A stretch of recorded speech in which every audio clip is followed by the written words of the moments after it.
Posted by you/thrower and non-sec. So, there's this guy, 50-ish M, who works at a different company in the same business building as mine.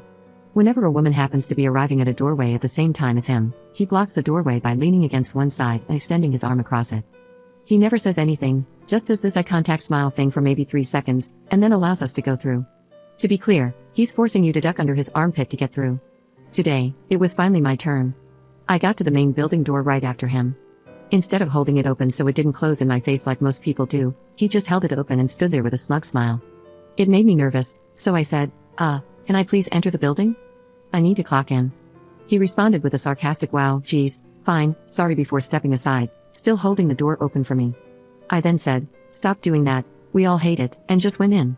As soon as I turned the corner from the lobby, I half ran to the stairwell so I wouldn't have to share the elevator with him. I don't even know what firm he works for. According to my closest coworker, HR won't do anything because he's not our employee. Edit. A male colleague helped us figure out which company he works for by following him up the elevator when he was coming back from lunch. It turns out it's a law office on a higher floor. Another coworker took one of your suggestions and wrote an email to the building's management office. I went to my department manager and carefully asked if, in a situation like this, I should report it to our own HR. He said it should at least be on record, even if it's hard to prove, which made me give him the fry eyes, IYKYK. But I went back, typed up an email, and sent it, ceasing him and other women that I've specifically seen or heard deal with this guy. If he thought I was being hypothetical, now he knows I wasn't. The colleague who followed him to the law office joked that we should hand draw flyers of him to warn people and put them in the elevators. Update 2 days later. Yesterday was a long day for me. I came in early to 1, make up for lost time spent dealing with this BS, and 2, to avoid the noise. However, someone ran into him in the afternoon and went straight to our manager, saying, he's still doing it. So, as far as yesterday goes, not much has changed. It's only been a day. I got asked, who does he look like? More than once, so I asked around which celebrity we thought he most resembles. We all agreed he looks like the jump to conclusions guy from the movie Office Space. It's true, except he's a lot taller, over 6 feet at least. Thank you so much for all your support and suggestions. I've never been advised about pepper spray so much. I do carry it, but the one time I had to use it, it got in my eyes too, so it's become more of a last resort tool. I told everyone in the bullpen about whipping out our phones and taking a picture or video, including those who might notice from a distance. In the moment, I think a lot of us kind of freeze up. I did, so having a plan of action ahead of time really helps. I took someone's suggestion about wearing huge headphones. The theory is that because people who wear those are in their own little world, it's acceptable to show no concern, which makes attention seekers feel less significant. So I wore mine today and arrived at my normal time, but no one was hanging around the main entrance. I'm not sure if that's because of the email or not. It's probably too early to hear of any official steps being taken. But I did feel kind of young and cool on the light rail. Way more comfortable than my AirPods. Several folks asked about what I wrote in the email, so here's a copy-paste of it, with identifying details omitted or changed. I'll post another update when more happens, hopefully today. I keep rereading the email, and my stomach keeps flipping over and over like I'm a kid about to get in huge trouble, vomit-facing emoji. 2. HR department at the law offices of blank and blank. I'm writing on behalf of myself and several employees at Call Center Company, located on the 3rd floor of our shared building, to inform you about some workplace harassment we have been experiencing. For several weeks now, an employee at your firm has been intentionally intimidating women by interrupting their path of travel to and from our offices by blocking the doorway with his body in order to force an interaction. He will not move aside until some kind of verbal exchange has happened. He only does this with women, as far as we've observed and documented, which makes us inclined to call this intimate harassment. This behavior is of course unacceptable. This individual creates a very uncomfortable work environment, despite being in different organizations on different floors. He will often be the first interaction of the day, as he seems to linger around the main building lobby and entrance in the mornings. He will also do this with the elevator doors by stalling them from closing or blocking access to the button panel. This has been setting a tone that interferes with having a secure working experience. Many of us have made multiple attempts to address the issue with this person directly, including myself, who told him firmly that we do not like it when he does this.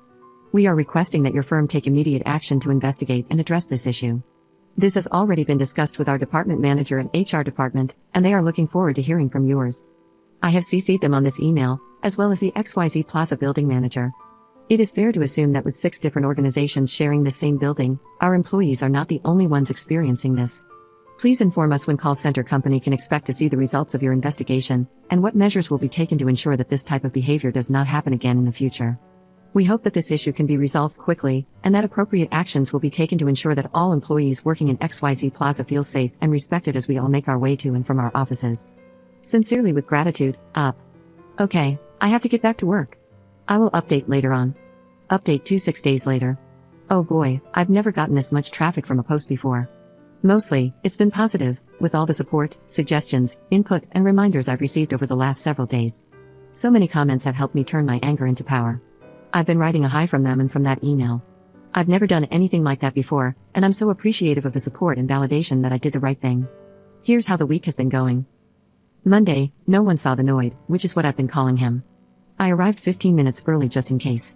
I was afraid he would confront me, angry because he'd gotten in trouble. But no, the lobby was empty, and I was the first person to arrive at the office that day. Later, when I was in the break room, a colleague who sits in the bullpen near me said, "This is the first time in months I haven't had to deal with him in some way or another." Tuesday, still no Noid sightings. I asked around. I haven't even seen his car in the lot. Did he get fired?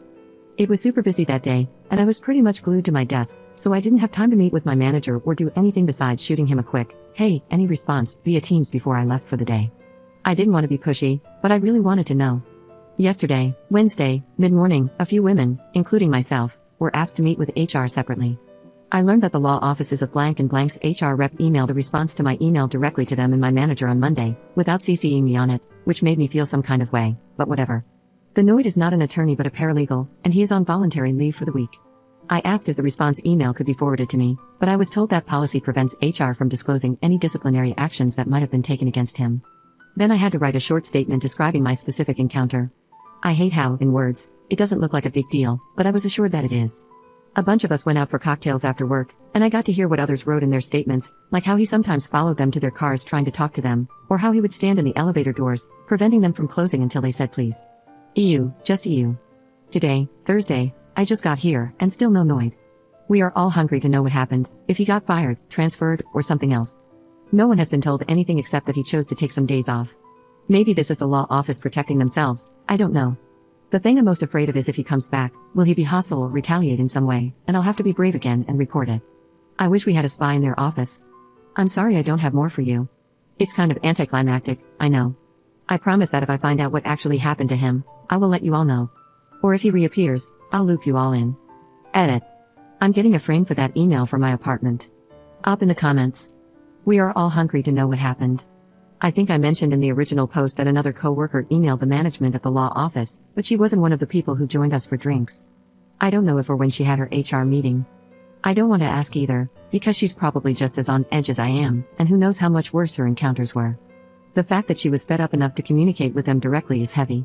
I've been obsessively ruminating on this, and here are my guesses.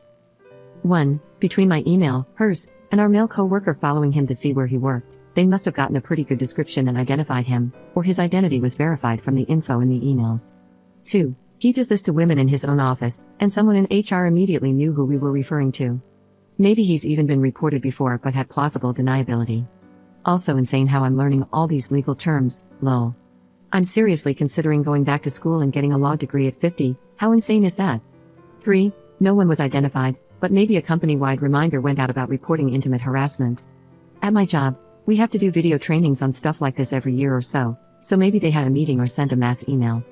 4. This isn't the case, but for a couple of days, I was really worried. What if the Noid was their HR rep, and he was like, "Oh crap," and just noped right out of town?